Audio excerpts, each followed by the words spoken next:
Well, President Trump is doubling down on his false claim that Sweden is struggling with immigration-related security problems after he faced widespread criticism and ridicule for appearing to invent a terrorist attack in Sweden while speaking at a campaign rally in Melbourne, Florida on Saturday. Here's the bottom line. We've got to keep our country safe.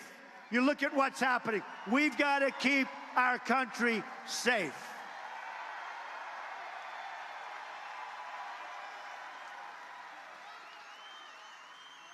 You look at what's happening in Germany. You look at what's happening last night in Sweden. Sweden. Who would believe this? Sweden.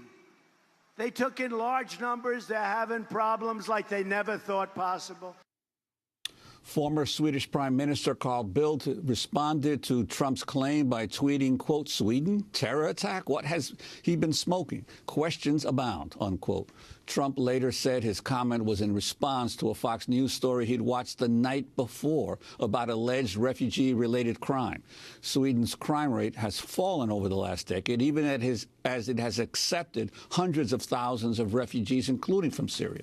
On Monday, President Trump tweeted, "Give the public a break. The fake news media is trying to say that large-scale immigration in Sweden is working out just beautifully. Not!" Exclamation point.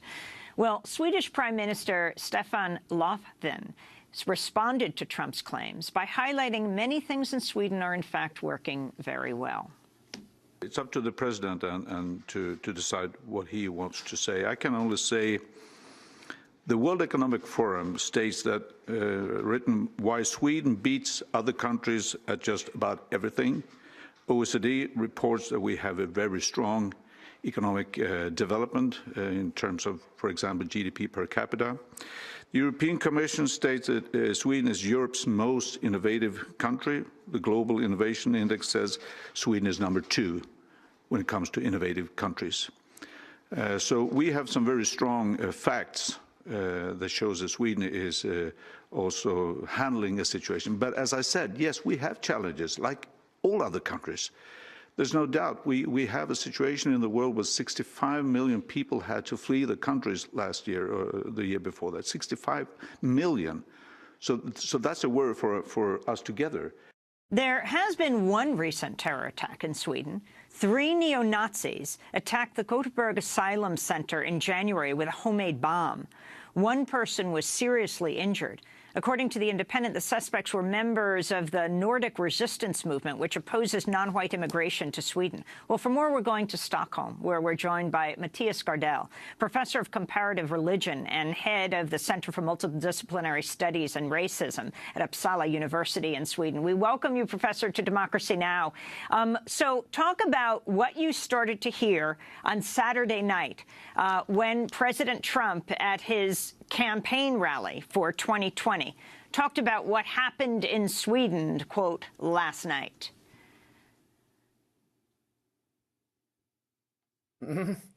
Well, to us, it's absolutely amazing that a president could be that detached from empirical reality as Mr. Trump. And had it not had such dire consequences for the U.S. population, possibly the world, it had been entertaining. Last night, it actually did happen, a suspected terrorist attack.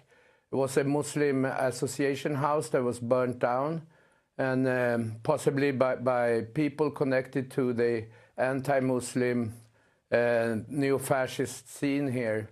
You know, similar to the ones you cited before with the bombing attacks made suspected to be made by people from the national Nordic resistance movement. And they are all jubilant because they see Mr. Trump as their man. And Sweden is a place where, you know, it doesn't really happen that much. It's quite quiet, but terrorism has skyrocketed in 2015 and 2016. Last year alone, it was 92 suspected attacks. But they were all against asylum seekers, home for refugees, and probably made by the same political milieu that supports Trump. And what about the overall crime situation in the country? The critics of Sweden's asylum policy say that crime has been rising as a result of its welcoming so many foreign asylum seekers and refugees into the country. That's another illustration of alternative facts. In fact, for a decade or more, crime rates, especially violent crime rates, have been going down. And if you judge by or compare by capita, United States has 5 times as much murders as has Sweden. So it's not true. And can you respond to President well, let me ask you this. I want to turn to an interview from Fox News' Tucker Carlson tonight that might have precipitated Donald Trump's comments in some odd, twisted way. Carlson interviewed the right-wing filmmaker Amy Horowitz about his documentary on refugee violence in Sweden. Carlson asked Horowitz about the long-term effects of Sweden's open-door policy toward asylum seekers. We don't have to actually prognosticate on what the long game is. You can look at France and Belgium, because they've been doing it for that period of time for longer. And you can see the social unrest that's going on there, the terrorism that's happening there. Sweden, this is a relatively new policy phenomenon for them. And by the way, Sweden had its first terrorist Islamic attack not that long ago. So they're now getting the taste of what we've been seeing across Europe already. So that was the conversation that took place Friday night. Saturday night, Donald Trump talked about terrorist attacks and then referred to Sweden. He said, we all knew what happened last night. And when there was a great deal of outcry, and when the Swedish embassy asked for clarification in Washington, he said he had watched television the night before. I guess that's what happened last night.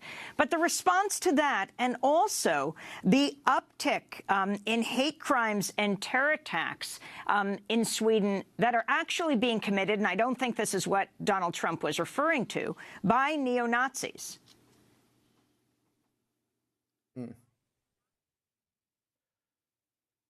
That is true. I mean, it was so many mistakes in that right-wing anti-Muslim filmmakers. His so-called documentary was all a fabrication of alternative facts.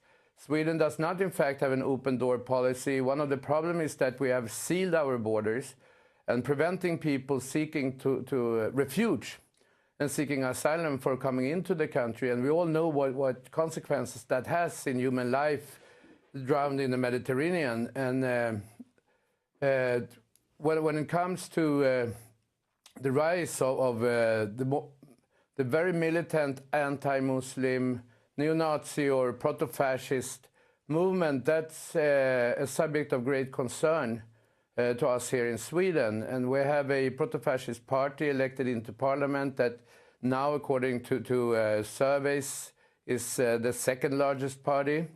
And this has not happened before in Swedish history. And behind them is this whole industry of social media that also informs President Trump. So it's of great concern to us now, and you could see that fascism is returning with a vengeance to Europe, maybe dressed in a way that we don't necessarily recognize it as fascism, because we have had this Hollywood stereotyping of National Socialism and fascism, that we expect fascism to be the only ideology that doesn't really change. We don't recognize people as fascists if they don't come dressed as in the Second World War II, mediated by Hollywood, and that's of great concern. And this is not what happened only in Sweden, it's across all over Europe. And maybe we will have a new axis forming with this strong populist, ultranationalist white men, you know, Trump, Putin, Orbán in Hungary, Zeman in the Czech Republic. Let's see what's going to happen in France. The same kind of movement is also gaining strength in Sweden. And it's quite deadly. And it comes also at the in a very precarious time in Sweden, because we now live 25 years into the experiment of neoliberalism that really undermined the so-called Swedish model. and transformed Sweden into a society that has the greatest levels of segregations, for instance, and also differences between the classes in the whole OECD region. And lots of people in Sweden are concerned now about their future and the future of their kids. And fascism, as we know, is not a right-wing extremism as much as it is an extremism of the center. It comes from the people who claim that we belong to those who built this country, and now we cannot afford to accept more people. And they all built on contrafactual news because, or facts, because we all know that in terms of GNP, Sweden has actually benefited from accepting more people coming in. It's simple economy. If the country grows larger, more people live here, the economy will also get a boost. But fascism is not only spreading its agenda with references to empirical facts, but it also has a very strong affective dimension. And this sort of affective dimension, today formulated by the ultra-nationalists, this sort of fascist vision. And you see the same phenomena in the US. So they are all really interconnected, and this causes us great concern at the moment. Well, but Professor Gardell, in terms of, you've mentioned the economic problems that have created the basis for the rise of fascism. What about the issue of race? As Sweden, like many other European countries, has become more multiracial than it was in the past, how has that affected the rise of fascist tendencies within the country? Could you please repeat the question? I couldn't hear you. I said, what about the issue of race in the rise of racism in terms of the rise of fascism in Sweden, as a country, like many other European countries, has become more multiracial than it was in the past? That's true, but it's also true that Sweden has never been a homogeneous nation. We have had national minorities such as the Roma people here for half a millennium. And so the image of a homogeneous Sweden doesn't really exist. But it's true now that racism has risen and become normalized. If you look at structural racism, for example, it's very easy to see from research that if you have a Muslim name, you will have much harder to try to get a job according to your qualifications in competition with people with non-Muslim or Swedish names. So structural racism is strong. And also these movements now that has gained from the global spread of anti-Muslim rhetoric that started actually already at the fall of the wall and gained, a breakthrough with 9/11. Has just continued to gain momentum, and very much so due to this industry of alternative facts. Professor Gardell, we want to thank you for being with us. Professor Mattias Gardell is a professor of comparative religion and leads the Center for Multidisciplinary Studies and Racism at Uppsala University in Sweden.